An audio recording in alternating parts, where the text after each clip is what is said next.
Student, स्वागत है आप सभी का हमारे एक नए वीडियो में। आपकी एग्जाम बहुत ही नियरेस्ट में है, आप एग्जाम देने जा रहे हो तो उससे पहले आप हमारे इस वीडियो को जरूर देखें, क्योंकि ये वीडियो आपके लिए बहुत ही ज्यादा नॉलेजेबल है, हेल्पफुल है। क्योंकि आज की इस वीडियो में हम बात करने वाले हैं कि हम कॉपी कैसे लिखें। ठीक है, मैं आपको सच्चाई बता रहा हूं कि कॉपी, बहुत सारे स्टूडेंट पढ़ने में बहुत ज्यादा इंटेलिजेंट होते हैं। ठीक है, हर एक चीज उसे याद होता है, हर एक कंसेप्ट वो याद करके जाता है, उसे कॉपी में लिखता भी है, लेकिन फिर भी उसके मार्क्स अच्छे नहीं होते। क्यों? रीजन क्या है? What is reason? तो रीजन है कॉपी को सही से नहीं लिखना।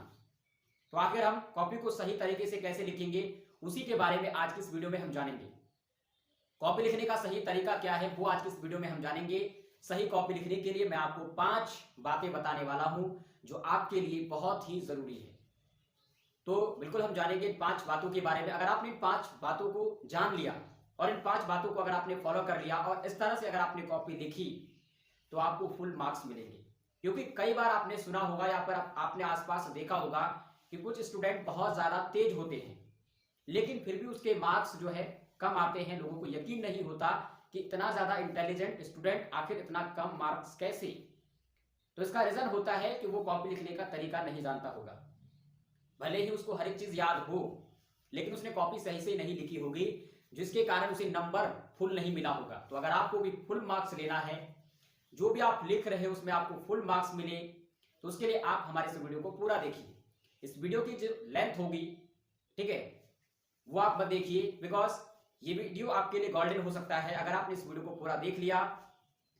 मुझे भी पता है कि अभी आपके लिए जो टाइम है वो किसी गोल्डन से कम नहीं है, बिकॉज टाइम इज ऑलवेज, आप कह सकते हो कि टाइम इज मनी। ठीक है, बट जब स्टूडेंट का एग्जाम बहुत ही नजदीक हो तो स्टूडेंट के लिए वो टाइम बहुत ही कीमती होता है, बिकॉज टाइम इज, उस समय गोल्डन मान सकते हो आप। ठीक है, तो मैं भी मानता हूं कि आपके लिए टाइम जो है बहुत ही ज्यादा कीमती है, और मेरे लिए टाइम हमेशा ही कीमती रहा है। तो मैं आपको 5 बातें बताने वाला हूं इस वीडियो की मदद से। मुझे आशा है कि अगर आपने इस वीडियो को पूरा देख लिया तो इस वीडियो को देखने का जो आपको फल है वो जरूर मिलने वाला है। क्योंकि सही कॉपी अगर आपने लिखना सीख लिया तो आपको बहुत ज्यादा मार्क्स मिलने वाला है। ठीक है, तो चलिए जानते हैं कि आखिर हम सही कॉपी कैसे लिखें, कॉपी लिखने का सही तरीका क्या है, what is the right method of writing copy. ठीक है, तो देखिए, फर्स्ट ऑफ ऑल, सबसे पहली बार जब आप एग्जाम सेंटर पहुंचते हो उस समय आपको क्वेश्चन पेपर दे दिया जाता है। तो फर्स्ट ऑफ ऑल आपको क्वेश्चन पेपर को बड़े ध्यान से पढ़ना है।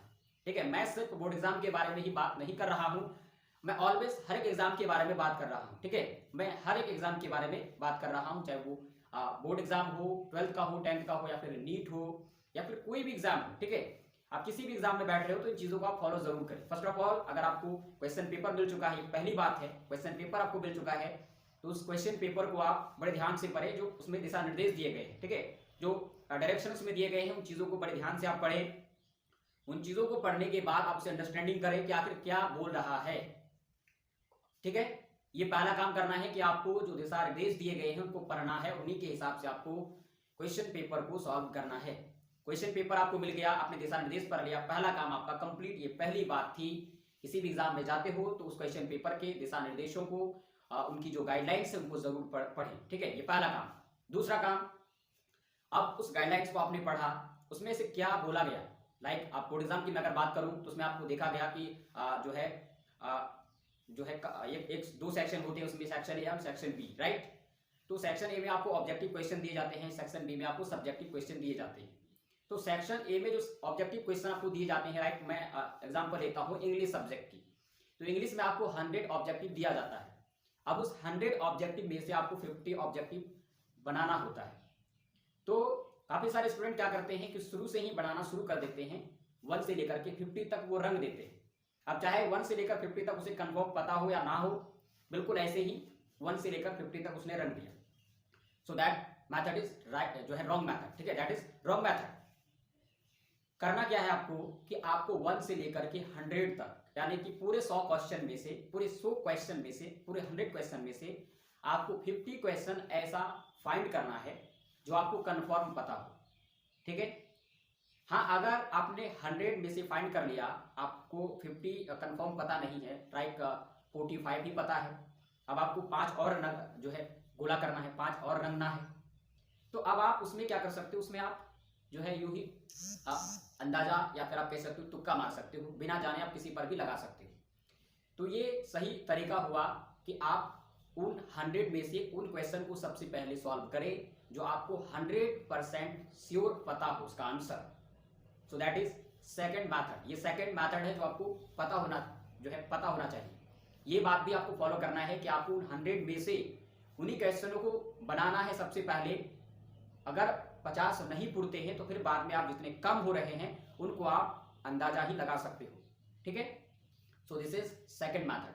चलिए अब बात करते हैं तीसरा पॉइंट के बारे में। तीसरा पॉइंट हमारा ये है, जब आप सब्जेक्टिव क्वेश्चन बनाते हो तो आपको सब्जेक्टिव क्वेश्चन मान के चलिए कि आपको लघु यानी शॉर्ट क्वेश्चन दिया गया है आपको 20 और जो है दीर्घ में दिया गया है आपको 5 क्वेश्चन। फर्स्ट ऑफ ऑल आपको जो शॉर्ट क्वेश्चन में जितने भी क्वेश्चन आपको पता है उसमें देखिए कि आपकी अगर 20 दिया गया है तो उसमें से आपको 10 ही बनाना है, राइट। तो उन 10 में से आपको वो क्वेश्चन सबसे पहले उन 20 क्वेश्चन में से आपको वो क्वेश्चन फाइंड करना है जो आपको कंफर्म पता हो, उसमें कहीं भी कंफ्यूजन ना हो, पूरा आप थियरी या फिर पूरा कॉन्सेप्ट आप जानते होंगे, पूरा कॉन्सेप्ट आपको याद है, तो ही आप उस क्वेश्चन को सॉल्व करो। तो उन 20 क्वेश्चन में से सबसे पहले आप उन क्वेश्चन को फाइंड करें जो आपको 100% श्योर हो, जिसका आंसर बिल्कुल आप शुरू से लेकर अंत तक सटीक या फिर आप राइट लिख सकें। तो इस तरह से आप उन 20 क्वेश्चन में से जितना भी क्वेश्चन इस तरह से सॉल्व कर पाते हैं कीजिए। अगर 20 क्वेश्चन में से 10 क्वेश्चन बनाने के लिए बोला है, अगर आपके 10 क्वेश्चन नहीं पूर रहे हैं तो आप क्या कीजिए, जितने हो गए हैं मान के चले कि 8 आपने बना लिया और 2 बाकी, तो 2 आपको खाली नहीं छोड़ना है, 2 भी आपको लिखना है, चाहे कुछ भी लिखो या फिर आप क्वेश्चन ही उसका उतार लो या फिर कुछ भी अगर याद है दूसरा लिख दो, लेकिन उसको छोड़ो मत, सिर्फ नंबर दे दो। ठीक है, जो भी आप बना रहे हो उसका नंबर दे दो। अगर उस टॉपिक से रिलेटेड कोई भी टॉपिक अगर आपको याद है तो उस टॉपिक को वहां पे लिख दो। So this is third method. ये तीसरा मेथड है, ये भी आपको फॉलो करना है। अब अगला मेथड है कि जब आप आंसर लिख रहे हो, ठीक है, जब आप आंसर लिख रहे हो तो आंसर जब आप लिखते हो तो उस समय जो आपकी जो राइटिंग होती है उसको आप बेहतर बनाने की कोशिश करें, उसको आप सुंदर बनाने की कोशिश करें, क्योंकि सब्जेक्टिव में आपकी राइटिंग से ही आपको नंबर मिलती है। ठीक है, तो आप बेहतर तरीके से उसको राइटिंग बनाने की कोशिश करें, हर एक अक्षर हर एक लेटर बिल्कुल क्लियर करें ताकि वो लेटर समझ में आए कि आखिर आप क्या लिख रहे हैं, वो वर्ड आप क्या लिख रहे हैं, वो वर्ड आपको समझ जो है एग्जाम जो भी चेक करने वाला होगा उसको समझ में आना चाहिए कि आखिर आपने क्या लिखा है, वर्ड आपका क्या है। ठीक है, so this is fourth method. And fifth method ये है कि जब आप आंसर लिख रहे हो, आप मान के चलिए कि आपने पहला 1 नंबर का आंसर आपने लिखा, तो उस समय जो सेंटेंस आप लिख रहे हो ना, तो उसमें जो चिन्ह होते हैं पूर्ण विराम या फिर कोमा का, उन चीजों को भी आप यूज करें अगर आपको जानकारी है तो, अगर नहीं है तो कोई बात नहीं आप, ठीक है, उन चीजों को यूज करने की कोशिश करें आप। और आप वर्ड जो लिख रहे हो उसको स्पेस देने की कोशिश करें, हर एक वर्ड बिल्कुल स्ट्रेट, या फिर अगर आप कर्सिव लिखे हो तो कर्सिव भी लिख सकते हो। ठीक है, तो स्ट्रेट लिखे, कर्सिव लिखे, जो भी लिख रहे हैं आप क्लियर लिखे, वर्ड को बिल्कुल दूर दूर हटा करके लिखे ताकि क्लियर एग्जामिनर को चेक करने में मजा आए, उसको मतलब अच्छा लगे। ठीक है, समझ में आना चाहिए कि आपने लिखा क्या है, बिल्कुल क्लीन साफ सुथरा लिखें ताकि वो अच्छे से पढ़ पाए उसको। ठीक, और जब आपने 1 नंबर का आंसर आपने लिख दिया, अब आपको 2 नंबर का आंसर पता नहीं है, ठीक है, तीसरा नंबर का पता है या फिर 4th नंबर का पता है, तो उसके बाद 4th नंबर ही आप दो, 4th नंबर का देखिए जो भी क्वेश्चन बोल रहा है उस क्वेश्चन का आंसर आप लिख दो।